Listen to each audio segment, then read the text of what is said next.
Hi, I'm Jo Calais here from Pregnancy and Me, and I'm with Carleen Georgiades, who is referred to as our poo queen and is a naturopath. So welcome, Carleen. How are you? Hi, Joe. I'm good, thank you. It's Monday morning here today for me, so getting back into another day, Yes, another another week. week.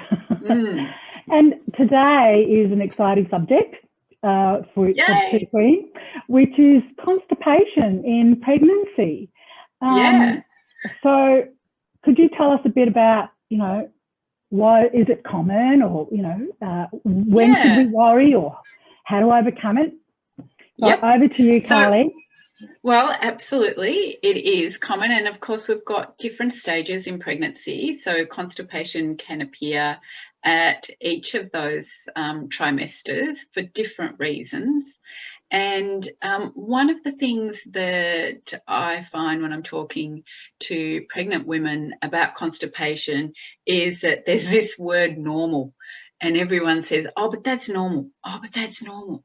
And so everything is normal, and then there's not normal. So it's, I think most people relate to what it is, what their normal is, and when it actually changes. Of course, there is the Bristol stool chart, which is my favourite chart about all the different types of poo. People look at it and start scratching their heads and going, oh, well, actually, it is a bit more like this. They actually realise, that perfect sausage that's easy to pass and that where you feel a sense of complete emptying, that's not there actually, now that I think about it. So, Mm.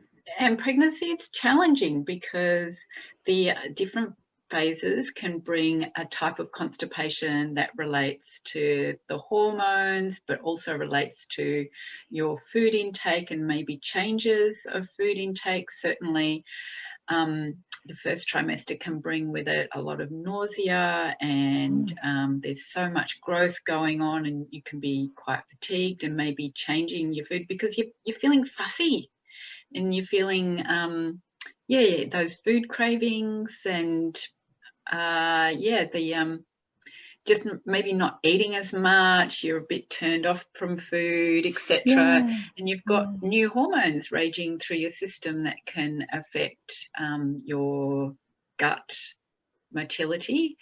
And so it's being aware of that phase. And then later on, certainly towards the end, your poor bowel gets pushed all over the I know. place. It's squashed.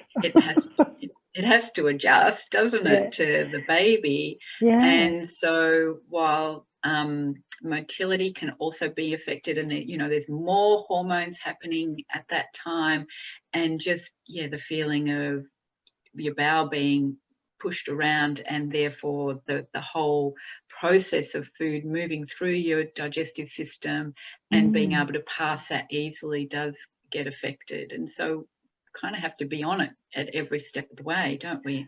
Right, yeah. And so, okay, what are some of the ways that they could perhaps overcome it maybe naturally? Yes. Okay, this is fantastic because we're talking about fiber and the types of fiber that you eat. So basically, everything that we eat is a prebiotic, and it can feed our gut bacteria. And the way that we feed our gut bacteria in our bowel is with fiber. And there are all sorts of different fibers. So the two main ones to concentrate on are soluble and insoluble fibers. So what we want a lot of in our large bowel is soluble fibers, which are the ones that go really mushy, and we've got a word in the naturopathic dictionary, or it's actually called mucilaginous, so it becomes quite gel-like, and that's a really good soluble fiber, and that's a good base to have a lot of that. So vegetables that produce a lot of soluble fiber, so things that go mushy like zucchini, and things that go mushy like pumpkin and peeled carrots, they're quite high in soluble fibres, and then we've got the other side of the fibre chart, which is insoluble. So they're the ones that basically don't break down as much. They provide a lot more. They provide a lot more roughage, and they tend to be the fibres that we can see more in our stool when we've passed our stool, and they're required as well. So it's always the balance between soluble and insoluble fibres. So it's all about vegetables, basically. All about vegetables, even soluble. Soluble is more about vegetables, and insoluble is more about vegetables and whole grains and nuts and seeds, and using the husks of the nuts and the seeds, and so going with more with whole grains, and things like chia seeds are fantastic. They've got that aspect that goes quite mucilaginous, but they also have the insoluble aspect as well. So it's a good one. And what about the baby? Can constipation harm the baby? A great question. Oh, I think in the longer in the bigger picture, I would say no. Certainly, if the baby's very well protected. Yes. And it gets everything it needs. Yes. And sometimes that's at the cost of the birthing mum. Yes. But it can be very uncomfortable to have that constipation. And then of course we have that aspect of if fecal matter's been sitting there for too long and you're not passing it, then the body recirculates toxins, etc., which is just going to put more pressure back on the liver. It's not necessarily going to go to the baby. And so when should they worry? When would someone worry about constipation? When should they we started talking about the normal, and I guess when things start changing from your normal, that's when you should be concerned and doing things. I mean, during pregnancy, we're thinking about ourselves and all our functioning and how well we are, because we're looking after this beautiful life that's growing inside us. Yeah. And so what I'm after when I'm talking to people is I'm wanting to hear that there is a bowel motion every day, and that it is easy to pass. You do feel a sense of complete emptying. It is sausage-like and it sinks, and these are all the markers for a good healthy poo, which means a good healthy microbiome in the gut. Right. Wow, that sounds great. Very interesting, isn't it? It's really an important area that not a lot of people like to talk about. Yeah, well, and I've written blogs on this, but it's about it is your number one health check for the day. Yes, that's true. And people don't look sometimes, and so it's about asking yourself, do I get that sense of that you need to go, the call to nature?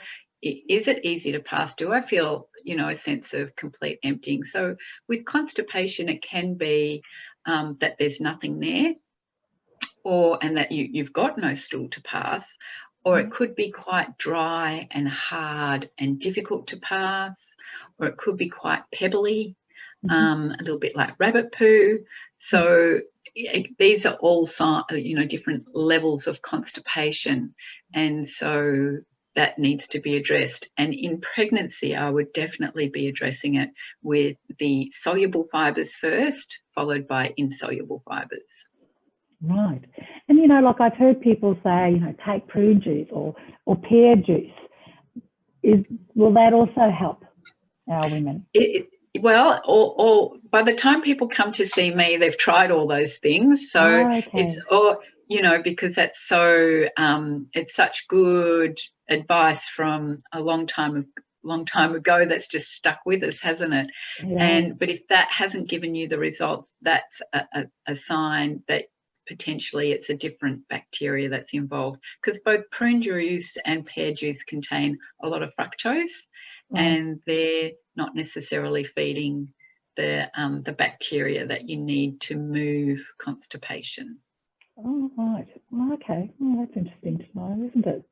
I mean, you don't know, you're not always aware of these, like old wives' tales that you've always heard from generation to generation. So, yeah, so I guess when they've tried everything and it's still not working, that's when they need to go and see either yourself, a naturopath, or a medical professional, whoever can help them out of their tricky spot. Yeah, or ask you, Jo. Yes, as a hypnotherapist, yes, that's right. They can certainly ask. And you've got some tricks up your sleeve as well.